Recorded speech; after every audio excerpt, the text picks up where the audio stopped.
I started off my journey as a media student here in St. Anthony's College in Shillong, and little did I know that I would continue in the media field, because after my graduation in St. Anthony's College, I moved to Chennai for my further studies, because back then there was no place where I could continue my masters and things like that. So I moved to Chennai for my further studies, and that's where I did my masters, and yeah, that's how I got into the work field as well. I never joined a media organization. My form of job was the non-linear perspective, in the sense that I would do something 1 year and the next year I would be doing something else. I went from being an environmental activist to being a soft skill trainer to being a lecturer in a college. So I mean, there were so many things that I did. But while I was in Chennai, and as I was studying there and doing my college or work or whatever, I started longing for home food. After I got tired of the masala dosa and the biryani there, I started longing for home food, and I googled and I looked for recipes on YouTube that I can replicate while in my stay in Chennai. So I saw very few recipes, and whatever was available was in the vernacular language. So I saw an opportunity there, and I took advantage of being a media student, and I decided to start my own YouTube channel. And I started off the YouTube channel with the motive of documenting my favorite recipes and getting recipes from my friends, recipes that I would have tasted in their homes, and sometimes I would just want to cook it in the PG that I was staying. So that's how it started, and my channel started off as me documenting my favorite recipes, but little did I know that it would grow so big. It would become a platform where a lot of stereotypes against Northeastern food would be discussed. It was a platform where xenophobia on lesser known cultures were discussed, and a lot of media houses picked up this small channel that I created. I think at about 1,000 subscribers. I mean, I still have very little subscribers even till today because I'm not active, but at 1,000 subscribers I got a lot of media houses, starting from the eclectic Northeast to the Hindu to the Brute to the Better India, the Scroll. I mean, name it. I think 90% of the media houses in the country have written about my channel, and that's how I got my publicity and my motivation. And I was very sincere after all of the publicity, and then I kept posting my videos religiously, and eventually all of this hard work of documenting the cuisine, the culture and everything nice of the Northeast. Yes, Hills on a Plate was one of the shows that I was part of, and it was one of the first shows that I participated. It was before MasterChef, and it was a very unique experience, because I think Northeast, or like Meghalaya in general, we've always been in our creativity, we've always been top notch, and I think Hills on a Plate was something that was very unique. It was like no other cooking show, and I was so glad that I was part of it, because I never by myself had the opportunity to explore a lot of areas in Meghalaya, and through Hills on a Plate I was able to explore a lot of places, from the Jaintia Hills to the Khasi Hills to the Garo Hills. There were a lot of beautiful places that we explored through Hills on a Plate, and I think Hills on a Plate was where I met again incredible bunch of people, so talented, homegrown chefs, and everyone has their own unique ideas and creativity. So it was a lot of exchange of skills and learning. So that was a good and incredible journey as well. So yeah, I had so much fun there. I never thought of auditioning for MasterChef, but these people who were looking for people to come and audition for MasterChef, they saw me, they saw my visibility, and they sent me a message on Instagram and asked me if I wanted to audition. And I saw an opportunity there and I took it. And I went and auditioned. I said, why not? Let's give it a try. I've given my time and energy in showcasing our cuisine. Why not use this platform to also showcase our cuisine? So I did just that. I went for the auditions. The first round of auditions was in Kolkata, because I missed the Guwahati one. And after the auditions, we had a few cook-off, and after that, I went for the major auditions with the real chefs like Vikas Khanna and Ranveer Brar and Pooja Dingra.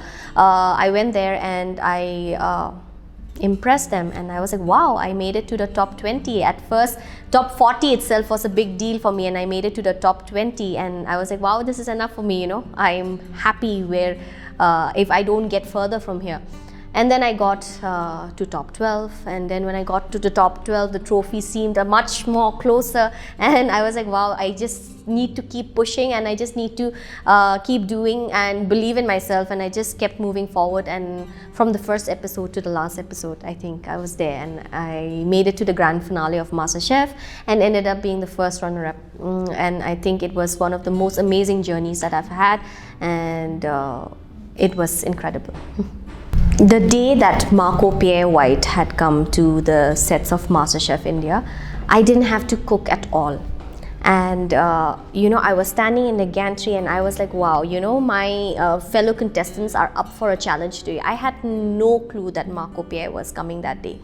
And then, you know, as they are introducing him, the work that he has done and everything, and I was like, getting goosebumps, you know, on my arms, and I'm like, oh no, I think, you know, it's him. And then when they said Pierre White, I went ballistic. I was like, what? Like, this cannot be happening. This is unreal. He is like legendary. He's the only person that has made Gordon Ramsay cry. And I was there on stage. I was literally in tears. I was jumping up and down just of the excitement of seeing this legendary of a person walk down that, you know, to the stage. And then I'm like, oh my goodness, I'm gonna miss out today. I'm not gonna be cooking today, especially because I was safe that day. I didn't have to cook at all. There was history being created that day in the MasterChef kitchen, and I was safe in the gantry. And then I was like just begging for an opportunity in my head, and luckily, like, you know, Chef Ranveer noticed that, like, you know, I was the one who went crazy up in the gantry. He was like, Nambie, I'll give you an opportunity to sacrifice your you know, safety belt, and I can you know, you can come and cook down for Pierre White. And I said, why not? And when I did that, Pierre White said to me, the luck favors the brave. And that is something that I will never forget.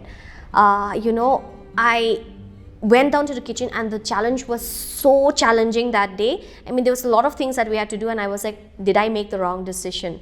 And when Pierre White tasted my dish, and then he said that I made the right decision and that I am an incredible cook, was something that, you know, I will forever cherish, and it's an experience that I will never forget. I was there that day when history was created in MasterChef kitchen, and like he said, the luck did favor the brave. So that was incredible. I have no words to exactly tell you how the experience felt. I can just still think about it now and feel the, you know, goosebumps like coming. So it was one thing, and working with like renowned chefs like Vikas Khanna, a Michelin star chef, Ranveer Brar and Pooja Dingra, they are all like, you know, such good chefs. They're not just like good at their art, their the work that they do, but they are such good people. You know, the kind of motivation that they gave us behind the scenes was just so incredible. They were so supportive.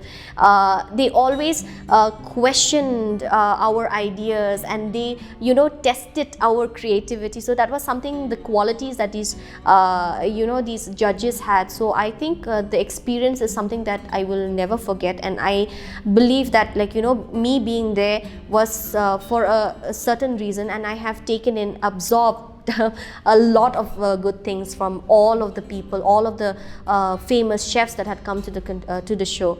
I think I would be wronging him if I don't bring him up. I mean, he's been part of every journey that I have been. I mean, not just in the start of my YouTube channel. He's the man behind the scenes. He's the man, you know, when people see my videos, the dialogues, the scripts that I speak in my videos, it's always been thought. It's always been written, because I think it's very important to write, and you know, that's one thing that I learned while I was doing my studies in media, that, you know, you've always have to have things in written so that you have a clear idea. So everything that is in my videos has always been him. He's been the person holding the camera, sometimes maybe shaky, but still I know he's always been there right from the start. He's been there throughout my entire MasterChef journey. I think I was in the shoot for about 3 months and he was back at home with my 4-year-old daughter, taking care of her. And so I mean, it's incredible. I think nothing would have been possible without him. I mean, I think our cuisine is very underrated. I think it's not talked about much, it's not heard about much. And I think right now the need of the hour is for our home cooks or talented chefs or whatever is to start talking about our food and getting our food not just here but outside of Meghalaya, and let the other people come and experience our food. Because I think if we talk about the ingredients as well, I think the ingredients that we have here, I think the rest of the country has not yet seen or discovered. We don't have any masalas in our food. There's no show off of masalas. We let the ingredients speak for themselves. And I think the world is still yet to discover all the culinary gems of Meghalaya. So I think that is like the need of the hour. If we are talking about how the government can assist in culinary, is I think by encouraging a lot more I think invest in culinary tourism, invite people from outside, abroad, the world to come and experience, maybe have some sort of events. Off the top of my head right now, this is what's coming to my mind. But yeah, there are so many ways if we just sit and think about it. And I think innovation is also one thing that the young chefs need to keep in mind. I think just going through regular culinary school will not do it. I think the government can also invest on having regular like a culinary training, and also concentrating on traditional cuisines as well, and how you can innovate that. Because I think without innovation and without I think there is very less scope of people suddenly liking choosing dot neyong over biryani and things like that. I mean, biryani and other chicken tikka masala, these dishes are known globally. I think from any corner of the world you can almost hear people ordering chicken biryani everywhere. I mean, our cuisine is not like it will take some time, but if these young aspiring chefs can maybe and if they are given an opportunity to have that as a subject in their courses, then I think it will definitely help. So I think the government can look into investing in culinary tourism and having the traditional cooking methods in the courses of the regular culinary training as well.